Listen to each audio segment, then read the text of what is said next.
अभी आप सुन रहे हैं मैथिली की शानदार प्रस्तुति।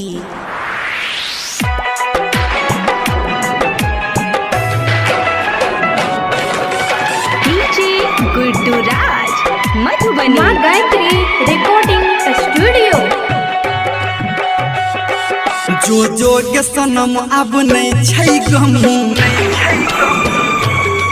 जो के सनम अब नहीं छै गम, अखिया नहीं कनतै नोडो से।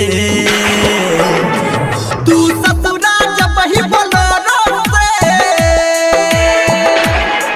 तू ससुरा जब ही बोलो से, मालनी मन पटे बगा तोरो से।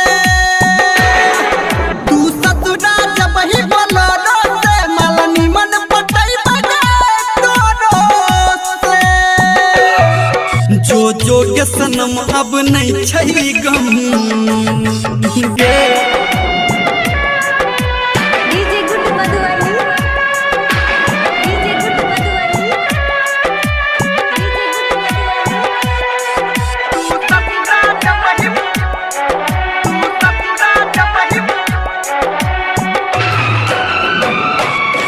तोहर रहो सलामत जोड़ी के, नहीं फिक्र हमर कर गोरी गे। तोहर रहो सलामत जोड़ी के, नहीं फिक्र हमर कर गोरी गे। के तोरा देबौ निकाल हम कोढ़ो से, के तोरा देबौ निकाल हम अपना कोढ़ो से। तू ससुरा जब ही बोलो से,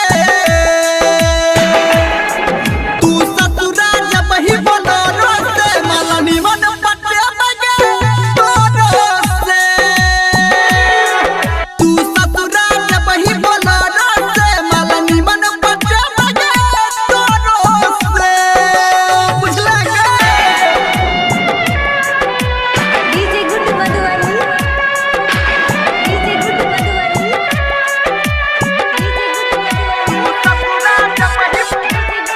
अभी आप सुन रहे हैं सावरिया म्यूजिक।